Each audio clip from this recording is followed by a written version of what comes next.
Oh shit. We're back at it again. Back at it again. Peace and love to the family. No one here yet though.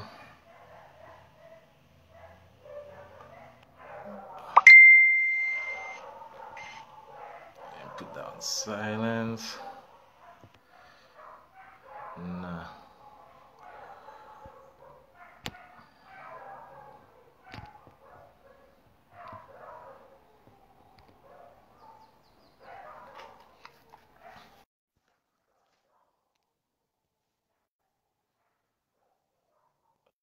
Yo, what's happening, brother? Peace and love.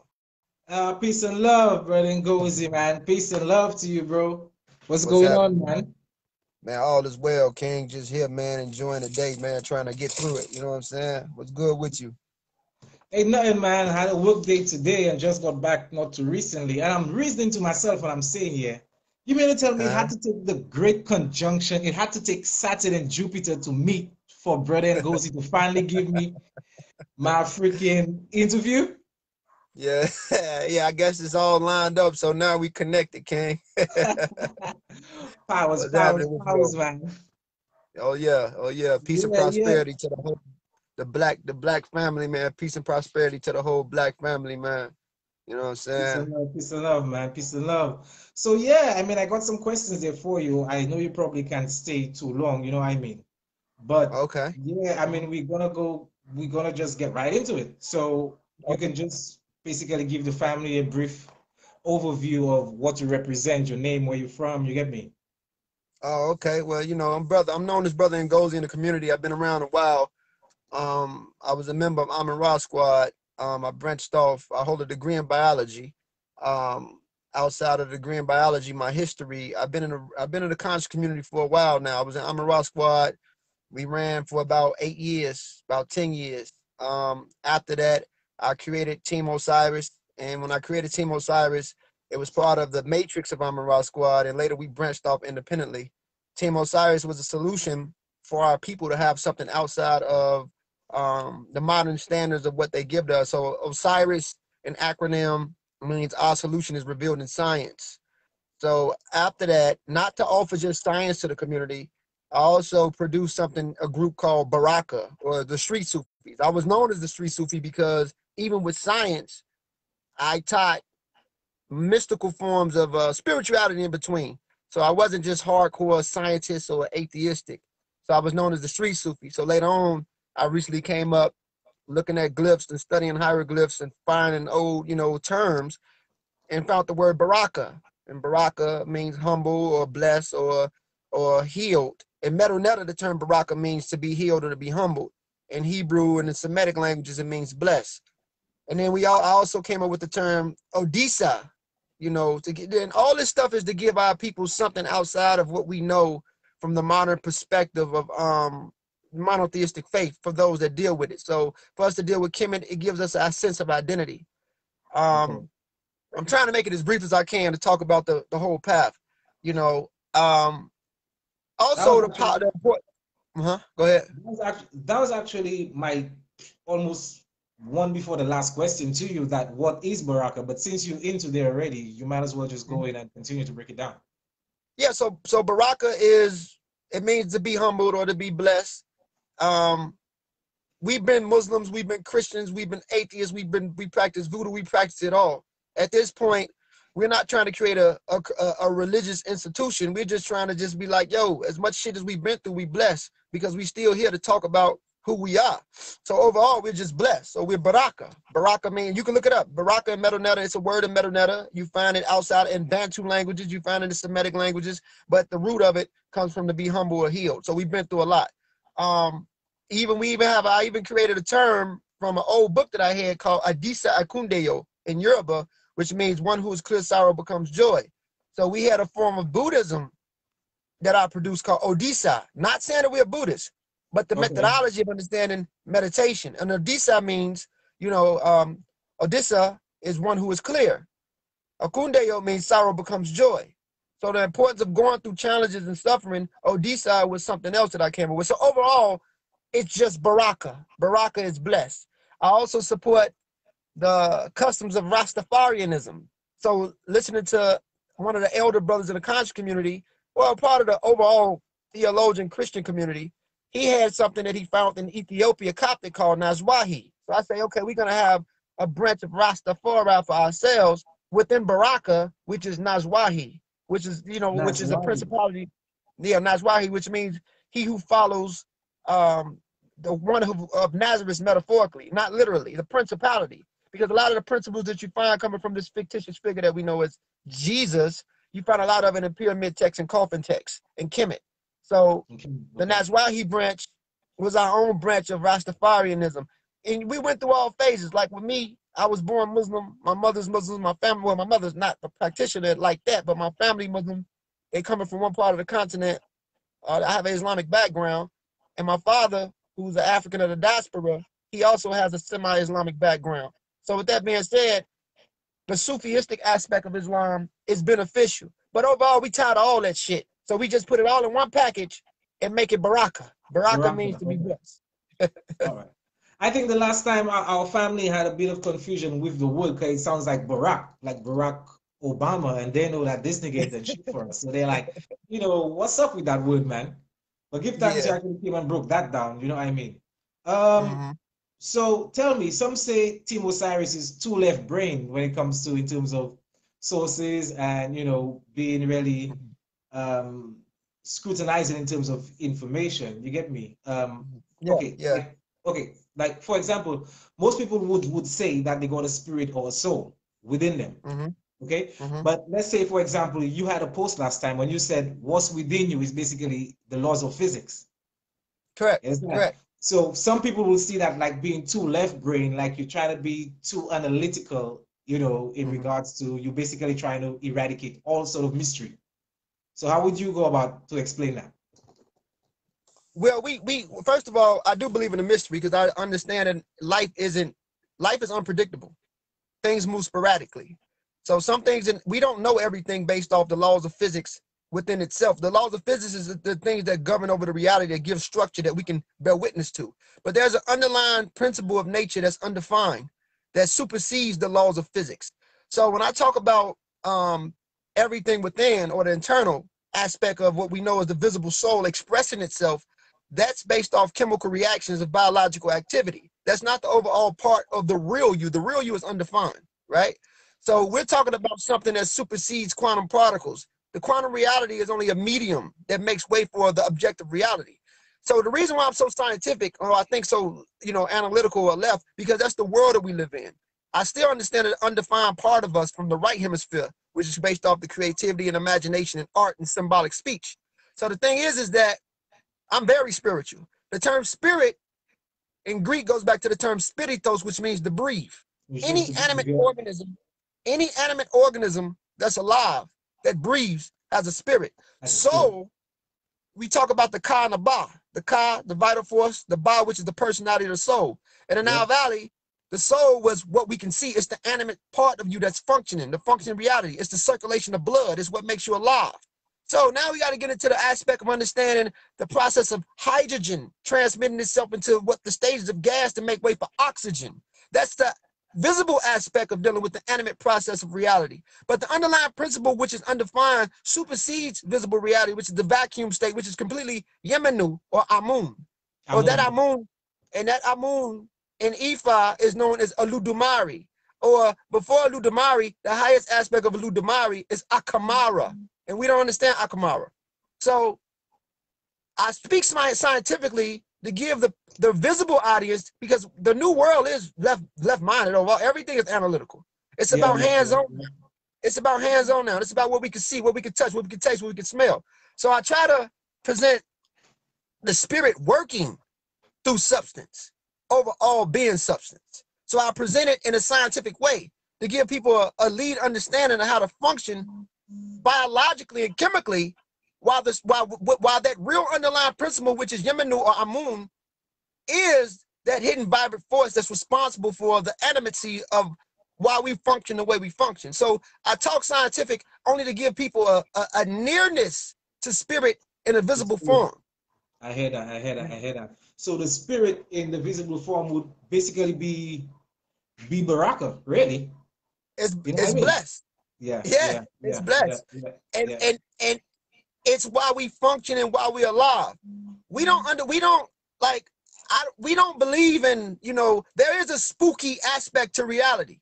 You don't know, like you could plan something one day and the next day things change. You could talk to somebody one day and the next day they gone. That's the Yeah. unpredictable aspect of reality. So to say that life isn't spooky, even Albert Einstein talked about spooky action at a distance. So there are things to reality that's undefined. But the overall challenging aspect of reality is what we go through. And that challenge is this visible reality is static.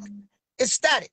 Remember, Nebuchadnezzar expresses itself in three levels: subtle, dynamic, and manifest. That's Amen, Ra, and Ptah. Ra is the dynamics of the situation. Ptah is the mass reality.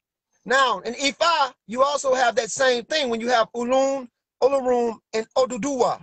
And you understand what's going on at the tangible, dense level with changes.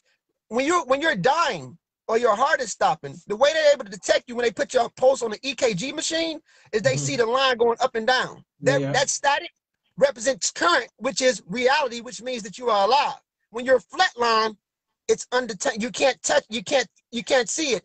You flatline means you're out of there, meaning the length or life activity can't be detected, meaning that you're probably gone.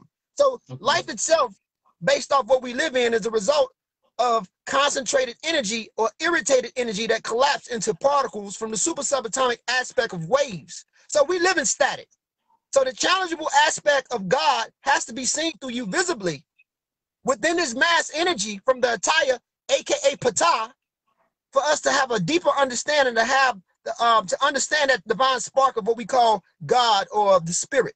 Or the So spirit. you have to become what you believe in this reality. And if it doesn't exist to you, the idea of God doesn't exist or the spirit doesn't exist. But if you understand it, it's ultimately you. You become what you choose to manifest. The idea is to become the manifestation of that. That's what the Insuits and Kemet understood. That's what the Babalaos understand in Ifa. That's what the ancient Mandinka understood in Mali. That's what the people in the Congo understood. This is the basic foundation of animus, the animus belief as an African. That's why we function the way we function. That's why we do the things that we do. And the most powerful force is the powers of the heart, because the struggle between good and evil, or netarus, and isfat, which is the challenge, is in between the heart. And the heart is the most impulse. This is the impulse of life activity. If your heart stops, you out of there. So Which is why it's it's the based heart off. on the scale.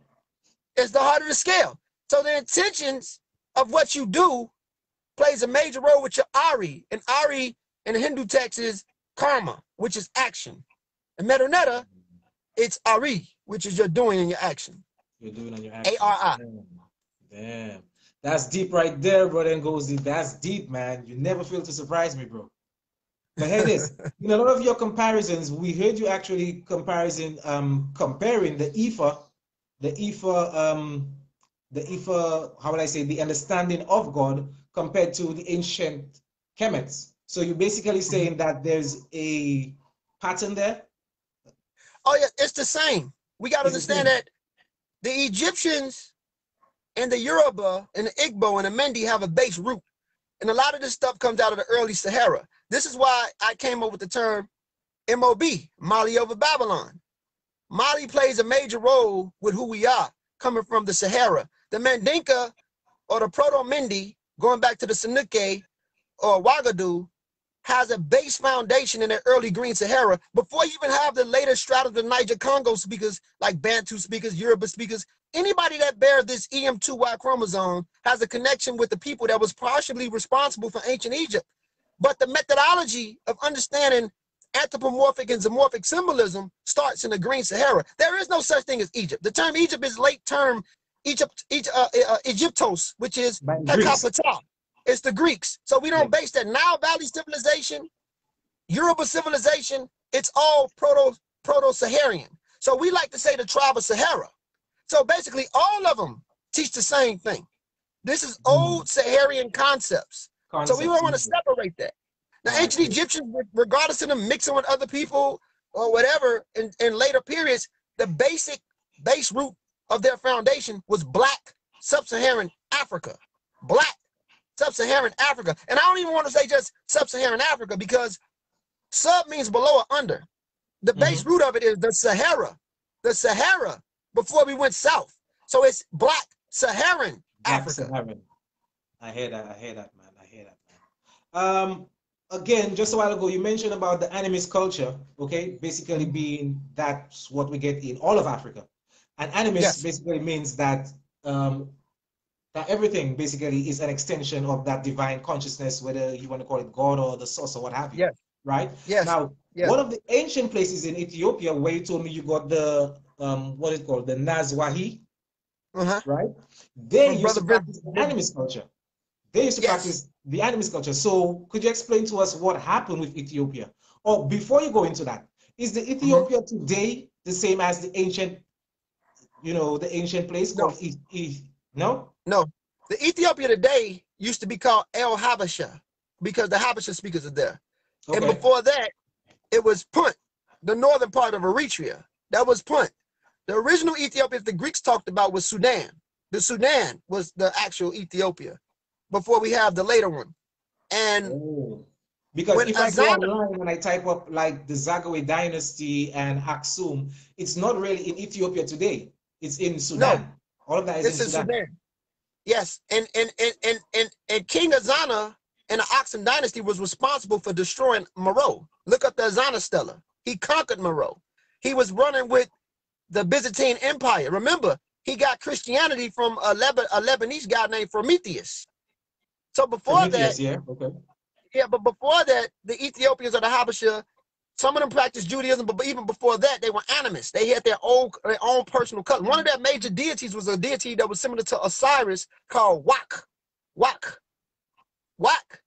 is what the Oromo and the early Somalis used to worship. Look up the term Wak, early Cushitic deity of those areas. You got to remember, the Oromo and most of the Habasha, before they came in contact with the people in Yemen, before they developed the Ethio-Semitic language, or before Damat, they were the Aga. And the Aga people were primarily Cushitic people that were similar to Oromo and similar to the so-called Somali groups. And they had a deity called Wak. And Wak, he's really similar to Wasir or Osiris or Asar in their oldest customs.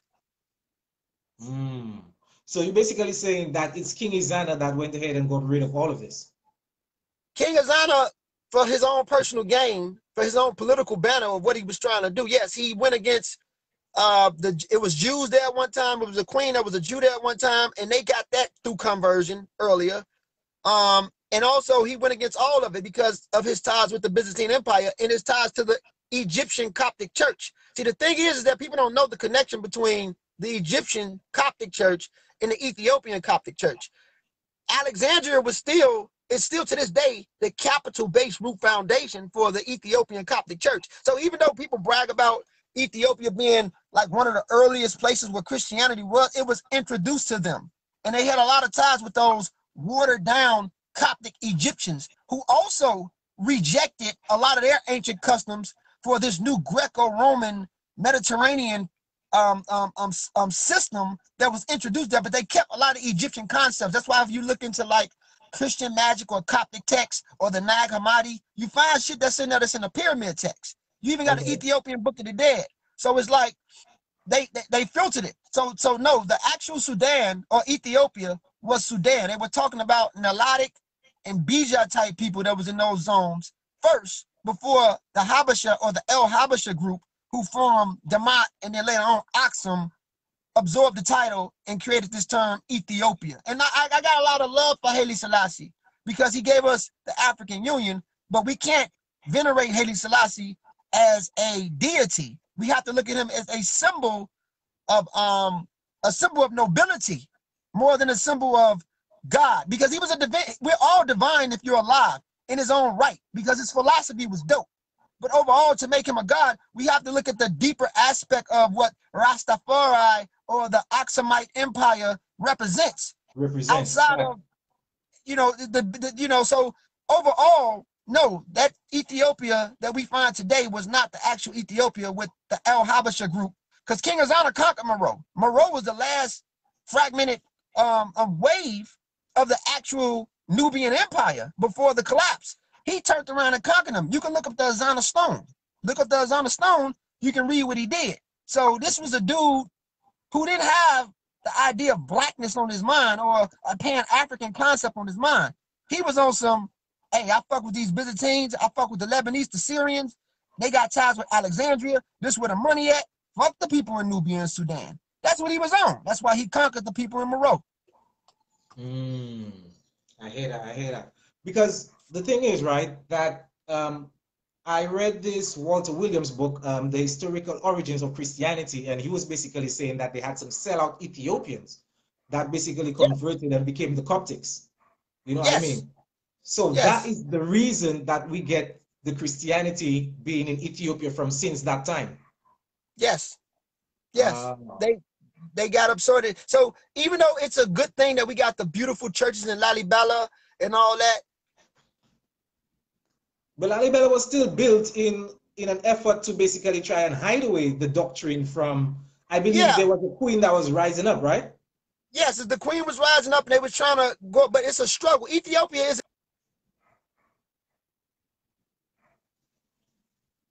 Ethiopia. Oh, even with the even with the Oromos going against Haley, they just fucked up his statue in the UK. The Oromos, you know what I'm saying?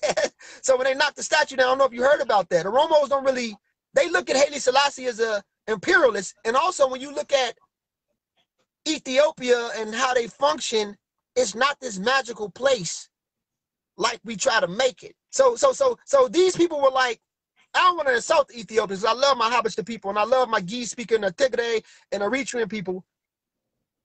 But even though the African Union starts there, it ain't that, yo, for real. You feel me? For real, I feel it. But just a while ago, you were basically trying to explain the Oromo people, right? And Haile Selassie and what's actually going on. And you just broke up just for a bit. So I don't know if you want to go over that again. Like, so why the tension between these two? Because the Oromo, as far as I'm concerned, is basically one of the ancient peoples from that region.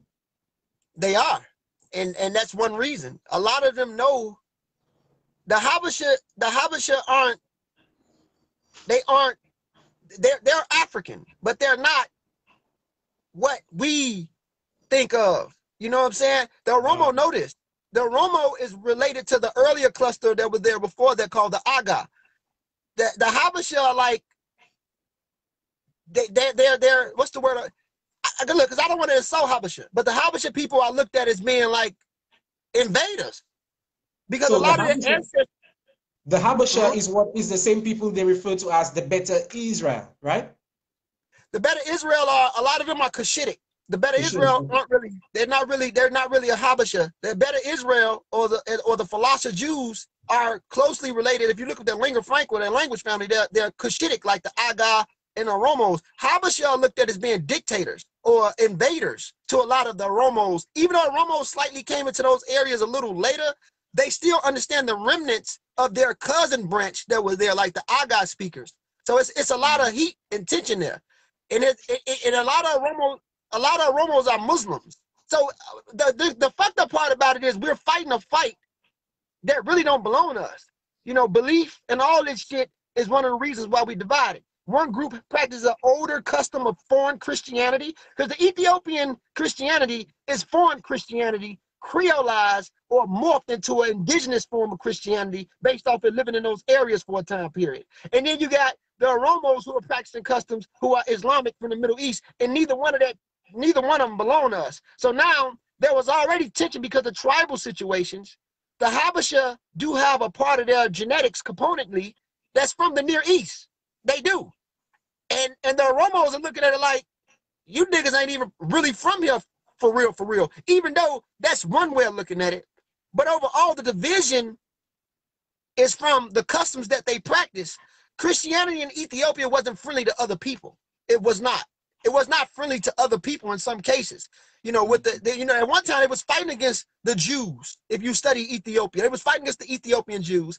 And even though a lot of the Ethiopian Jews kept a lot of their animistic, because you find an animistic system all there, it's a bunch of confusion from outside that still peaks in the mind of the people to this day And Ethiopia is still divided because everybody don't see each other the same in some cases, and a lot of people do, depending on what area you're in. There's tension there. You get what I'm saying? I get you, I get you, I get you. So since you basically trying to differentiate them from the Jewish culture in Ethiopia, where did this Jewish thing come from, man? The Jews came in, they used to live in Elphinstone, and a lot of the Beta Israel or Ethiopians, that's why they call it, Falasha means foreign or unknown. So a lot of these people came through the Sudan, but when they went into Sudan, they converted a lot of people. Here's the thing, these Jews are not actual, these Ethiopians are not actual Jews, they're converts from foreign affairs and ties, with some Jews who lingered in Elphinstone, near Egypt, or near Egypt and certain parts of Sudan. A lot of Jews came back into Africa at a specific time period before 641 AD and 640 AD. A lot of Jews came back into Africa, in North Africa primarily, and a lot of blacks were converted. That's why, like a lot of the philosopher Jews, when they did genetic tests, genetically they don't link back to a lot of the other types of Jews that's in the ones in Iran, the Sephardics or the Ashkenazis, even though they're not overly all that, because a lot of these so-called Jews, there's not really a genetic component to being a Jew. That's a religion, but the religion was created by a certain type of people, and a certain type of people are highly close to Arabs and Lebanese type people. And a lot of those customs vented out in different parts of the world. Some went through North Africa, some went into Central and Eastern Europe and became the Ashkenazi. The Ashkenazi is a crossbreed between Central Eastern European and a partial chunk of Levantine ancestry. Some of them went into Iran. Some of them went into different parts. Especially after the collapse of the Roman Empire at a certain AD period, a lot of these people went into multiple directions. So, but before that, some Jews were already lingering into Africa. And when they lingered, like Josephus was a Jew who told a lot of the stories of what was going on. So a lot of these Jews lived in Elphinstone, and a lot of these Cushitic-speaking Africans and some partial Nilotics converted. That's why when you look at the Falasha Jew genetics, these niggas got haplogroup A, Nilotic shit that goes way back. And autosomally, they're close to sub-Saharan Africans overall. So this is a conversion that occurred. None of these customs coming from the Near East comes from you and me or our cousins in the Horn of Africa. It comes from people who gave us that shit, and we got absorbed in other people's culture and kept it onto it and held onto it like it was ours. Now we made it our culture. It's okay to do that. That's what we do as Africans. We are creative. We make shit ours and we give it flavor. Because there is no better Muslim than a black Muslim. There is no better Christian than a black Christian. Whether you're in Jamaica, Trinidad, the part of the world you in where God, black people give shit flavor. We make Jesus real. We make Muhammad real. So the thing is that we made those customs what it is, and now we have an old fight based off other people's shit, which is partially confusion as hell. It's really confusing. Yeah, man. It's confusing, man, because it's got our people confused, bro. Trust me. Especially this Hebrew Israelite doctrine that's trying to sweep the nation. You know what I mean? Yeah. So, so on that breakdown, basically, the Jewish culture and Judaism is not originally African. No. The oldest synagogue, you will get the oldest synagogue in the world is in Turkey, I believe. It's in Turkey. The oldest Christian church is also in Armenia. Outside of Ethiopia, they say it's the second, but no, it's Armenia, Alexandria, Egypt, then Ethiopia. People don't know that. All that shit is a near Caucasus story. Overall, Caucasus is freezes, man. Yeah. Could you hear me?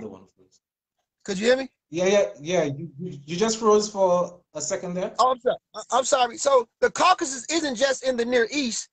You got the Caucasus stretch. It's like a horseshoe. Some parts of it is in Russia. Some parts is in Turkey and Iran. But and a lot of those things are based off Near Eastern area. It was over there first. The oldest depiction of Jesus goes back to the 3rd century AD, and it's in Syria. Look it up. It's in Syria. So he don't look like Wesley Snipes or me and you. He look like the people that's over there. You feel me? I feel you, man. I feel you. But the narrative we get in the Bible of this Jesus character is basically similar to the solar myths we see of historical times, really, of Mithra, Dionysus, Krishna, and all these. it goes through phases. The thing is, when they created Jesus or they concocted him, now, and some people believe that there was a historical Jesus, but if he did, that was a common name, Yeshua. That's like saying Tyrone or David or Michael. But you know, Yeshua means Yahweh is my salvation. But let's say a historical Jesus did exist based off some people, some archaeologists. The one that we read about, it was completely concocted. Most of what we see is straight philosophy from other people. They created him. So the actual historical Jesus, we don't know shit about. We really don't.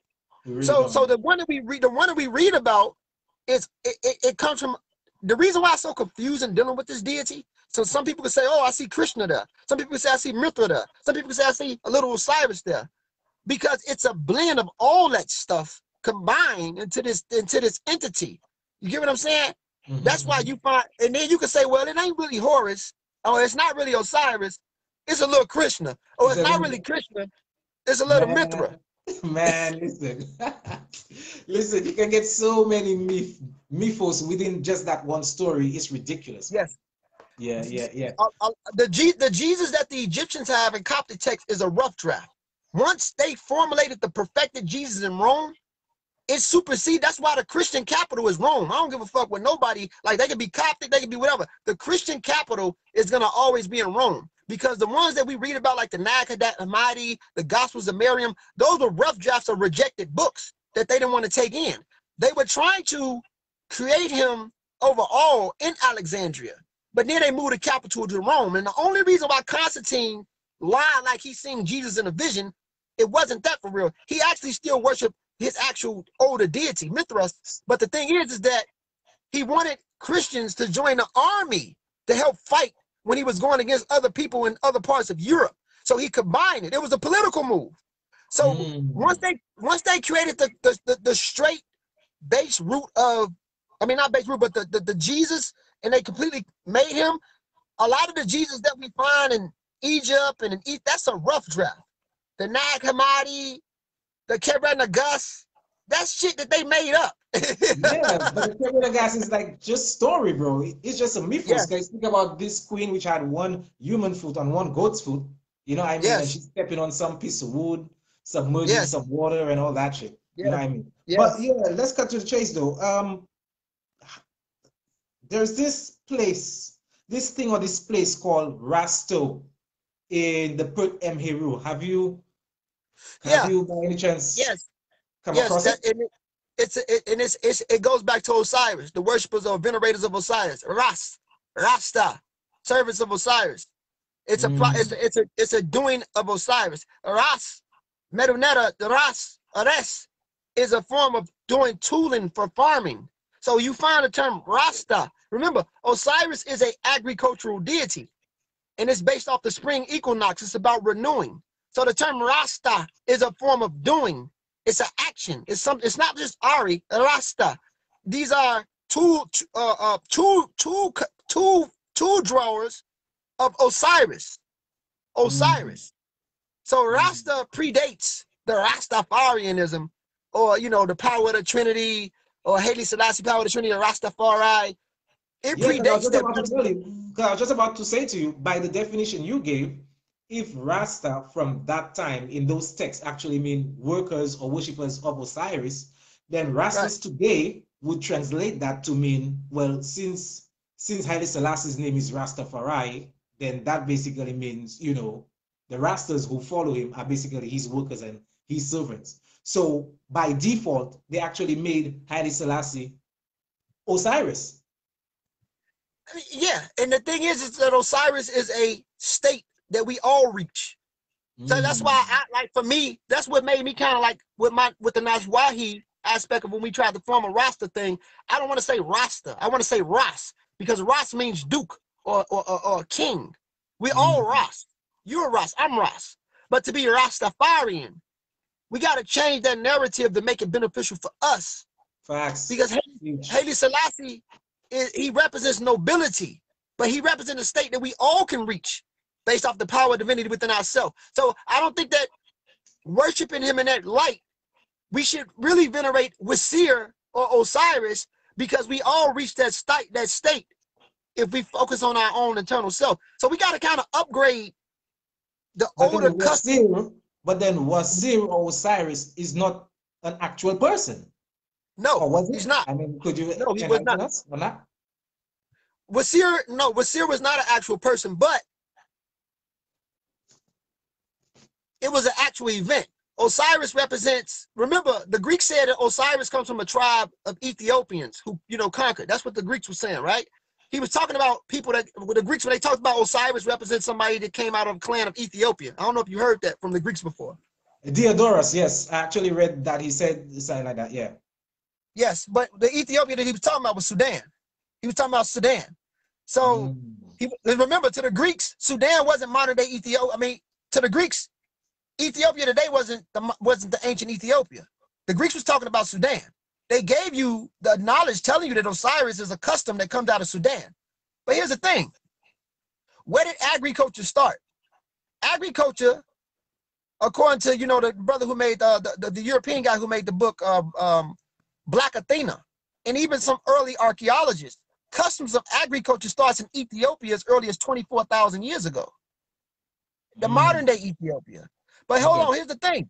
Now we got to get into Napata Playa, the method of farming. Where is the oldest storing place of, before Napata Playa, when they were dealing with astronomy, mapping out the stars, but the oldest storing place of dealing with agriculture in northern Sudan? It goes back 11,000 years. So Osiris wasn't an actual human being. He was a situation that was occurring, that was deified and put into anthropomorphic and zoomorphic symbolism in human form. So Wasir, which is also similar to Wasir, which means to grow or renew, or that spring, Wasir, that part was based off the method of farming. Again, it's based off doing. These were the farmers. Osiris is a farmer deity. It was based off the harvest season, the spring equinox of when things reoccur or resurrect. Even when you study him, he's depicted as green because he represents vegetation. Vegetation, and he's depicted, yeah. Right. And that renew. So the thing is that this is an agricultural deity, but here's the thing: there is some real human elements to him. And you find some elements to him. Remember, it said that Osiris was a farmer. He did all this powerful stuff. He migrated from the Nile and showed people how to do things and unified the land.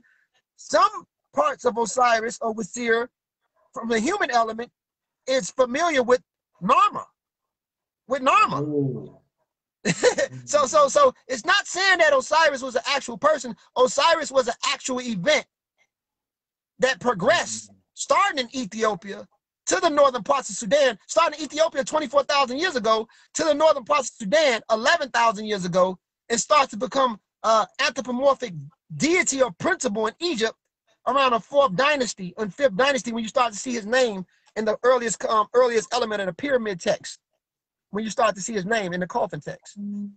That's facts, man. That's facts, bro. Facts. Whew. So there you have it, people. I mean, we're getting some real African history, some cosmogony from the brother right here, leader of TEAM Osiris, brother Ngozi. You know what I mean? And I give thanks, bro. Actually, you took the time to actually meet with us. So tell me, I mean, we got subconscious people that think in this conjunction gonna give them some superpowers and shit. Like they're gonna probably be some Superman and shit. I don't know what you think about that, bro. Hey, whatever you believe it is, but we've been going through, I mean, we already superpowers. All the shit we've been through, we already got superpowers. All the shit we've been through out the 400 years, and we still here to say we black. If that ain't power, I don't know what the fuck is. So planets lining up and eating certain types of food, that shit don't affect our growth as black people. I mean, after 400 years of what we've been through, they didn't want us to know that we were black or know that we had a sense of identity back home in Africa.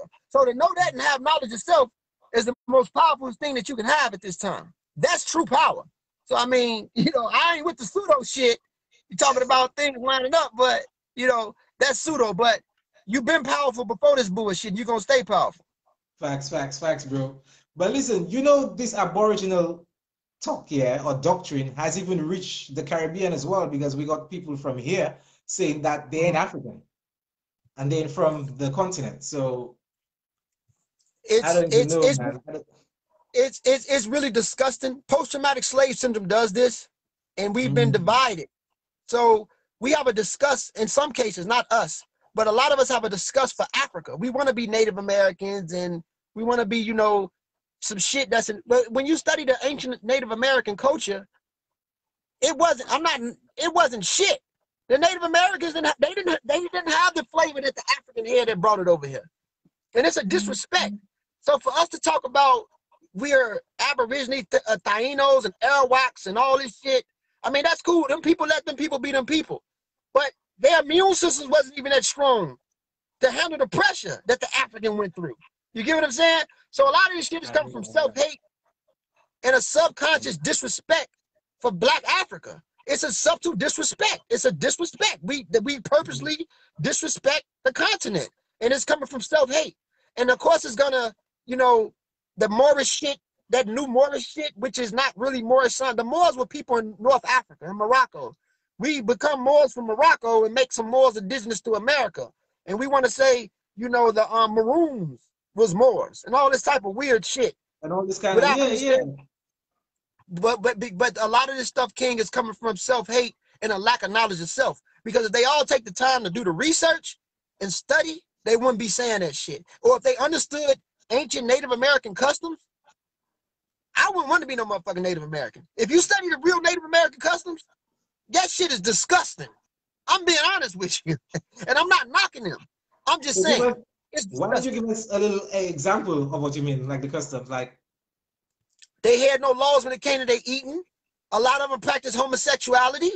You know, I mean, just study them. Their immune systems was weak. They slaughtered each other. Not saying that Africans slaughtered each other, but they had some weird ass customs that wasn't familiar to the African way. There's a lot of things about them that appears to be corrupt, which is un-African. You know, it's un-African. So I would want to be a Native American. Some of the motherfuckers ate rats. They ate rats. You know, they ate whatever they can because they didn't have a dietary custom like a lot of us do back home in Africa. So I'm not knocking their beautiful culture because they had a beautiful culture, their art and their symbols, but it does not compare to Africa. I take a nigga from the Congo before I want to be a motherfucking Cherokee motherfucker. I'd rather be a nigga in Senegal before I want to be a nigga in the Amazon. You feel me? Fuck a motherfucker in the Amazon. When I got Senegal, Mali, Gambia, Congo, Nigeria. Come on, bro. That shit don't compare. That shit over there don't compare. You're going in, man. I'm just saying, we brought flavor to America. Not them Native Americans and not no cracker. We brought the flavor to fucking America. We make America what the fuck it is. From the Caribbean all the way to the northern parts of this bullshit ass shithole we live in. We make this shit what it is because we give the world flavor. Even at our ignorance. Through hip hop, through reggae, whatever. They capitalize off of it. Because the black man and black woman give the world flavor and give it its rhythm to move, do whatever the fuck we want to do. So I would want to be no linky haired ass, locus mutation carrying Native American. I'm just saying. I'm happy with being a Nigerian. I'm happy with being an Igbo. I'm happy with being a Yoruba. I'm happy with being Mandinka. I'm happy with being the ancient Egyptian. Not the Bronze Age.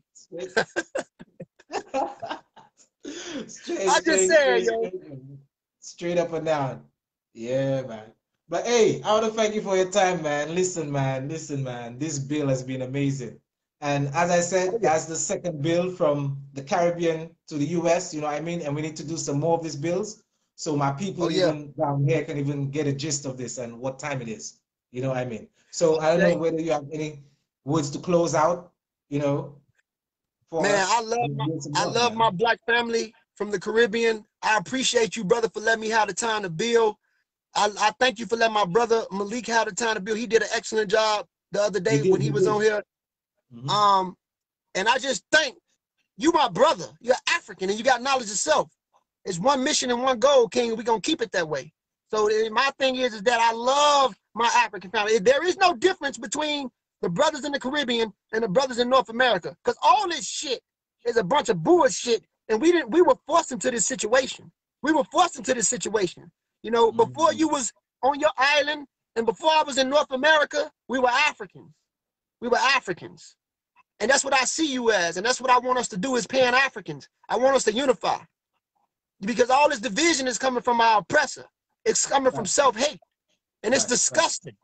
It's fact, disgusting. fact. But the last question I'll ask you here, there seem to be some sort of invisible divide, and I think I asked the brother Malik the very same question. There seem to be this Mhm. divide between us here from the Caribbean and you lot Mhm. there in the States. What do you think is causing that divide between us? White supremacy. White supremacy. The white man fucked us up so bad, he don't even have to be around no more for us to hurt each other and dislike one another. That's how fucked up we is. I mean, it's like Mm, if you take a German Shepherd from Germany or a pit bull or a dog from somewhere and beat it up for 300 years and let it go. If all they know is pain, even when I'm not around to beat his ass, we'll find ways to beat each other ass. We'll yeah. find ways to attack one another. So it's Mm, part of our programming. It's part of post-traumatic slave syndrome. It's part of self-hate. That's what it's part of. It's a disgust. And it's part, and be honest with you, it's slavery. The slave hate each other because they were taught to hate each other. It's slavery. These niggas slaves. The Caribbeans, the African Americans in North America, whatever this costume shit that we wear, if they have a dislike for one another, they're slaves. It goes back to slavery. slave. The adults movement, the other movement, them Yeah, niggas they is got looking so for many white of these people approval. movements. They got so many of these movements up there, man. I'm like, yo, what's with all the division and all of this shit going on? They looking for white people approval. They looking for massa. It's just like what our brothers, some parts of the Caribbean, go to the UK. You know what I'm saying? Instead of going to Nigeria, they go to the UK. It's like our Yeah. brothers in Haiti. It's like our brothers in Haiti. Some of them niggas go to France without going to Benin. You know what I'm saying? We go to Mm-hmm. and the niggas in North America, they looking for, old Billy to give them a check. We're ADOS. We should get paid for what we did. We should get paid, not the Jamaican, not the Trinidadian, not the brothers from Saint, whatever. We want the brothers. We want to get paid for what we did because we're the foundations of America. We're the slaves. Pay us. We want to kiss your ass because they didn't go through nothing. So it's all a sense of kissing their master ass, a bunch of self-hating ass niggas. It's disgusting, actually. It's But disgusting. listen, Ngozi, the flights we get here in the Caribbean, right? None of them goes to Africa, bro. We can only get the connecting flights to other islands, or we can Yeah. go to the US or to the UK, right? Uh-huh. There are no Yeah. connecting flights from the Caribbean straight to Africa. Okay. On top of that, if I were to order, let's say, a book like the Egyptian Book of the Dead, the Put Em Heru, they won't let that Uh-huh. shit pass, bro. They won't let it That's pass. So it's like they're colonializing the information and they want to keep cool. us here, stuck here backward with no knowledge of self. Yes. You know what I mean? To It's be that's continuing being slaves. You yes. know. The same thing with you. Like we got access to this information, but we got so much information that we get access to, it confuses us on purpose. You got Mm. niggas that got all this information and they still saying that they Native American. You got access to Book of the Dead, you got access to the Congo books, and they purposely put all that shit in front of you because they know that you're fucked up anyway psychologically. Psychologically. They doing this to all of us on purpose. It's by design. It's by Mm. design. Mm. It's Mm. by design. So We what do you think are the solution is though? what me and you doing, unifying, showing the world. It might not Knowledge of happen on the self. global level, huh? And knowledge of self, I said. And having knowledge of self. Look, like I Mm. say, me and you are the same. I'm gonna ride with you before I ride with a self-hating ass African American who talk about he's an aborigine. You know what I'm saying? I'm gonna ride with you before I ride with a self-hating African American who say he's a Moor and he hate Africa. So what I'm saying is that when it comes to people like us, we gotta link and look at each other as one. It might not happen on a global scale, but it'll happen in increments. And we're not trying to unify with everybody because that's the way of the African. If you want to organize and you don't have the African custom or you don't have a way of thinking, fuck you. You are a white man in black skin. Straight up and down, man. You know what I'm saying? Straight up and down, straight up and down.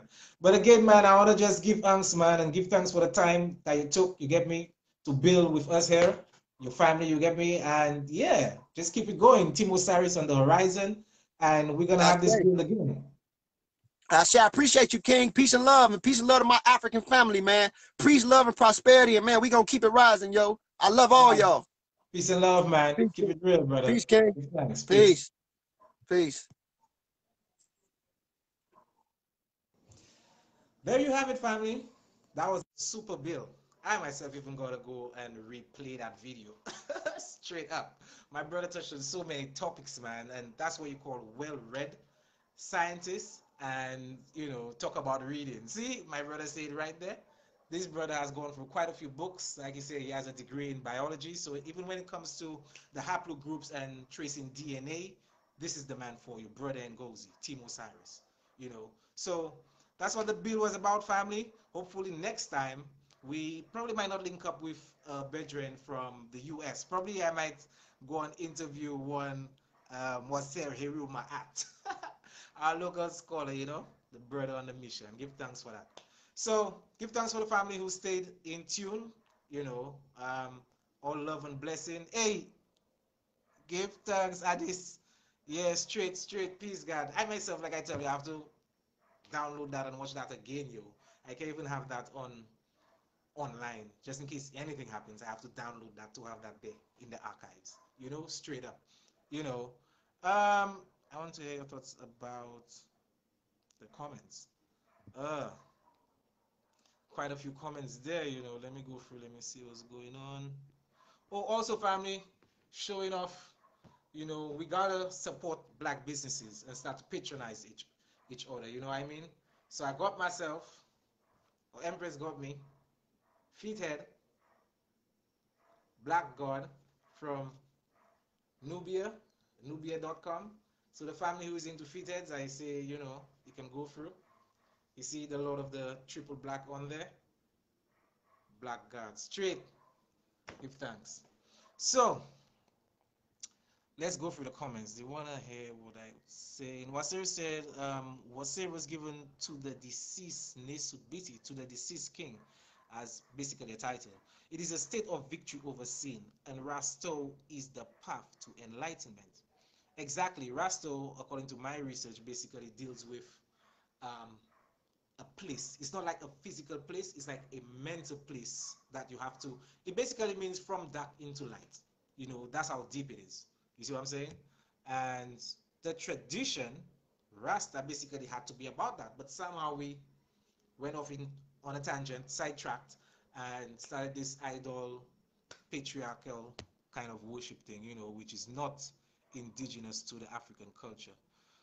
President Gary, I'm not from Africa. I'm not African, but I'm a root from an African seed. Um, the very first sentence, do you have to be from Africa to be an African?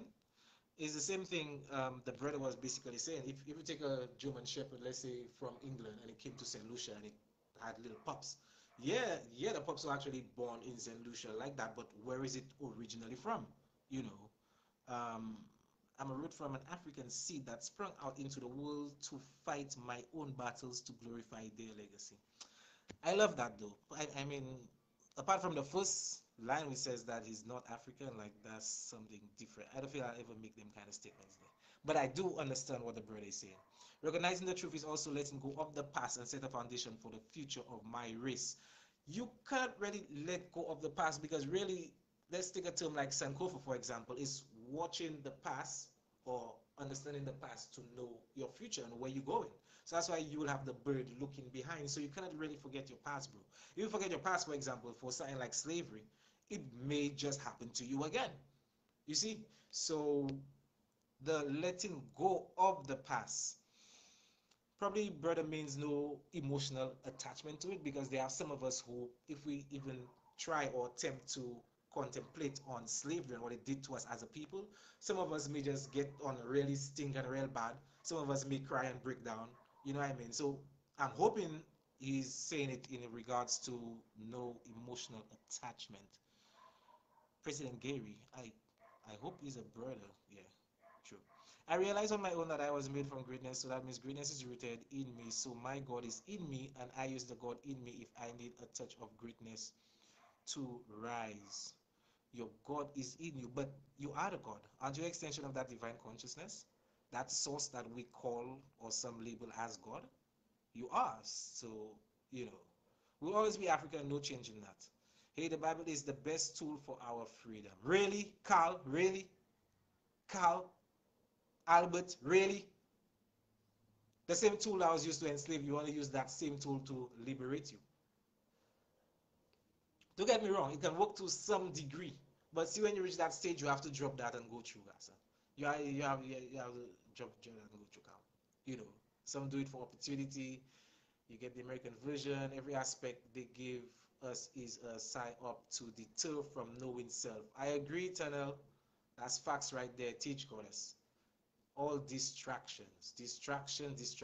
The greatest distraction thus far is this what is it? COVID-20 or COVID-19? Oh, I think it's still 19. Um, Everything they teach us is a lie. That's right, Addis. And give thanks for tuning in, bro. Addis is actually from England, family. You know, good brother of mine. When I was over there, man, could not link. I could not link that bedroom. Straight up from St. Lucia, still been a minute. Yeah, so I think I touched upon everything really. So again, peace and love to the family. Give thanks for tuning in and being with us. As we said, is Diaspora Link Up Part 2. Family Part 1 was with Malik. Part 2, as you said, with Brother Ngozi. Part 3 may just be just about St. Lucia. And if the family is not aware, we actually have a YouTube channel called Melanated Empire. Melanated, like the melanin, carbon molecule 66. Empire. So the family can, hop over there, subscribe. I know you'll not get a chance to listen to each and every video. Probably you don't my face in your face for a whole 90 videos, but you know what I mean. It's just a bill and probably some of the topics you can actually relate to it, right? So peace and love to the family. Stay true to yourself.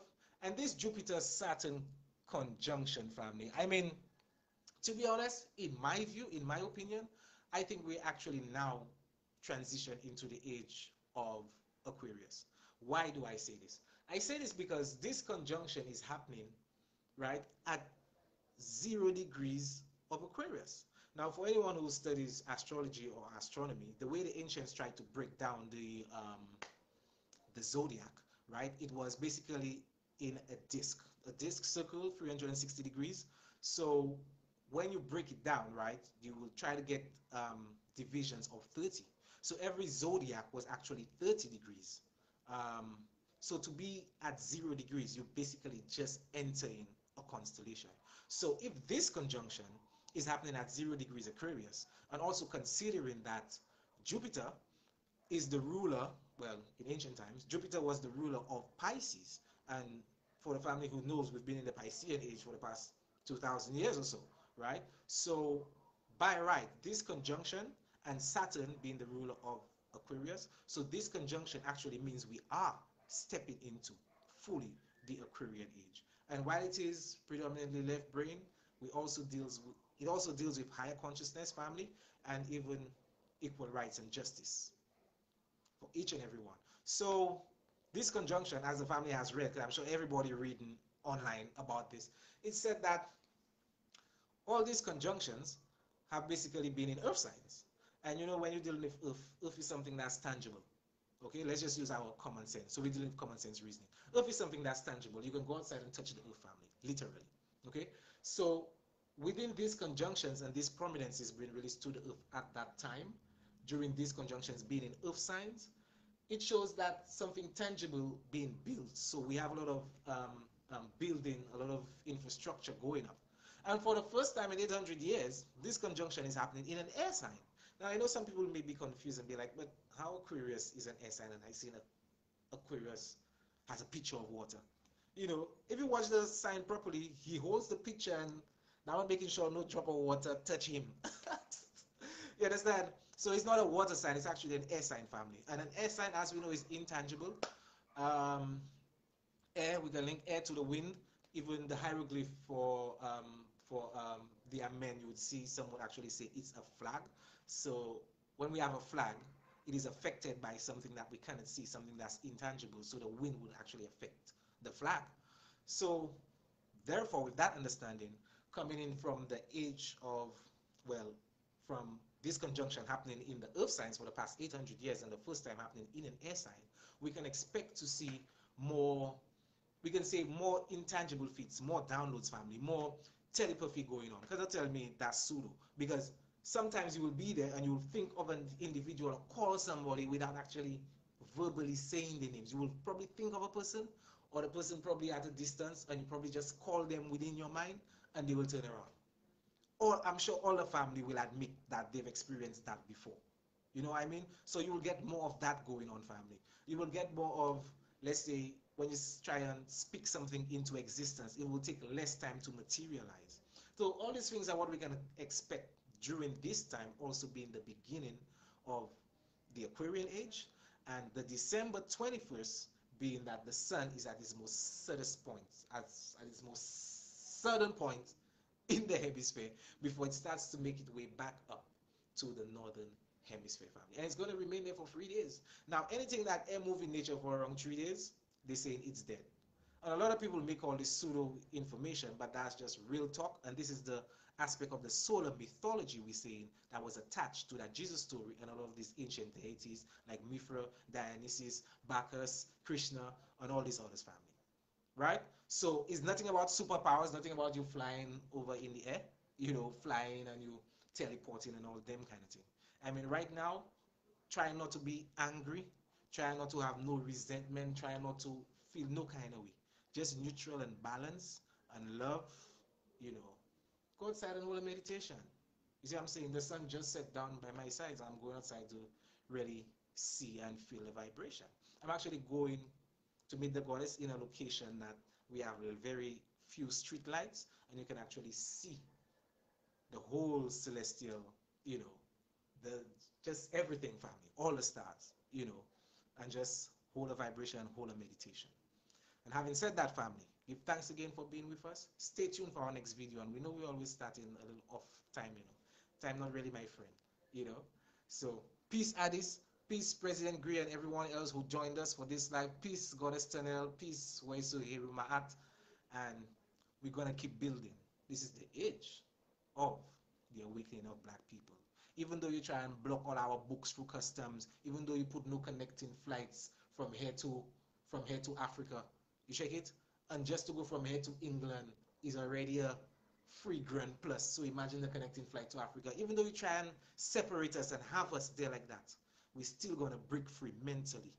And whatever we think mentally, our perception, it will materialize because we control our own destiny. And having said that, family, peace, love, and don't forget your coconut oil.